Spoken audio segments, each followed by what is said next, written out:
minta waktunya sebentar. Oh iya, boleh. Saya Fatin dari Universitas Muhammadiyah Cirebon ingin observasi mengenai bullying di sekolah. Apakah di sekolah ini pernah ada tindakan bullying? Ada. Setiap sekolah pasti ada. Dalam bentuk gimana tuh bentuk bullyingnya? Bentuk ada yang bentuk fisik dan bentuk verbal ada. Kalau misalnya yang fisiknya kronologinya gimana? Kronologinya ada petak mukul gitu.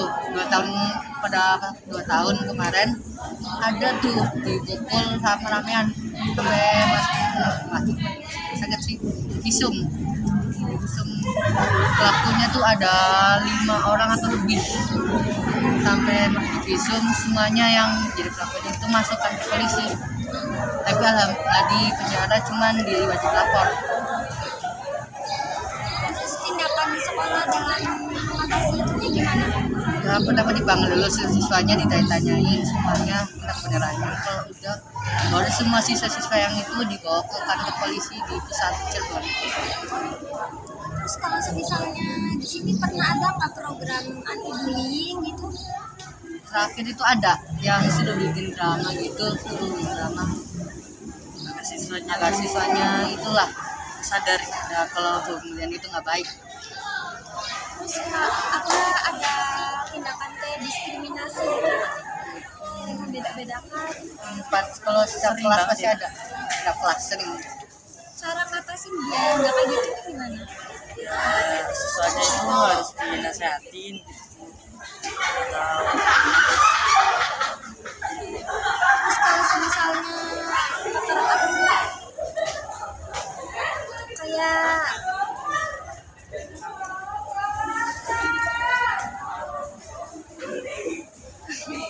nih, kalau misalnya ada nggak siswa yang suka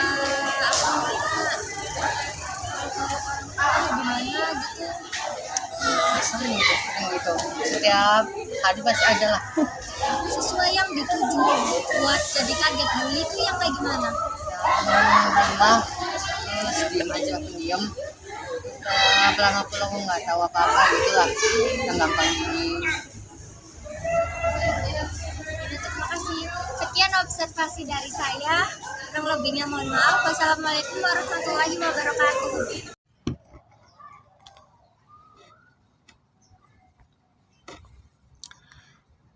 Dari hasil observasi yang saya temukan, adanya perilaku intimidasi fisik, verbal, atau sosial antara individu, khususnya di lingkungan sekolah, yaitu bullying. Pelaku biasanya berusaha menunjukkan kekuasaan atas korban yang merasa terisolasi dan cenderung mengalami dampak psikologi seperti stres, kecemasan, atau depresi. Korban yang biasanya menjadi sasaran bullying tuh siswa yang pendiam dan pemalu, sulit berhubungan sosial, dan menunjukkan rasa takut kepada pelaku. Ada juga perilaku tidak pantas yang melibatkan pemaksaan atau pelanggaran batas privasi seseorang, baik secara verbal fisik maupun non-fisik. Korban seringkali enggan melaporkan kejadian karena rasa malu, takut, atau tekanan sosial. Saya juga menemukan adanya perlakuan diskriminasi atau membedakan seseorang berdasarkan faktor seperti gender, ras, agama, atau latar belakang ekonomi. Hal ini memunculkan ketidakadilan, menurunkan rasa percaya diri korban, dan menciptakan lingkungan yang tidak inklusif.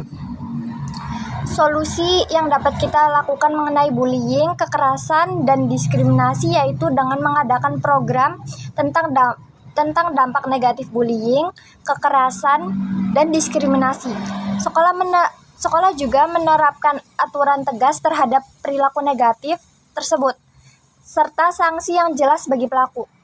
Staf guru juga ikut serta melakukan pengawasan untuk mengenali tanda-tanda bullying dan diskriminasi.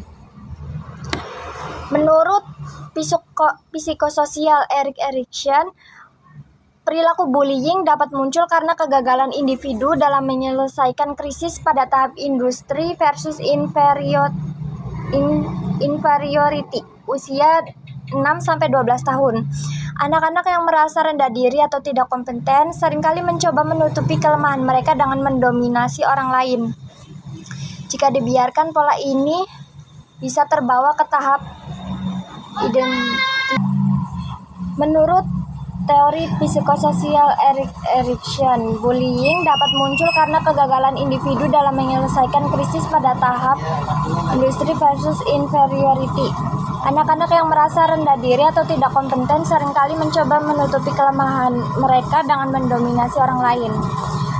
Kekerasan dapat dihubungkan dengan masalah individu yang gagal membangun hubungan yang sehat dan cenderung mencari cara tidak sehat untuk memenuhi kebutuhan emosional atau fisik mereka.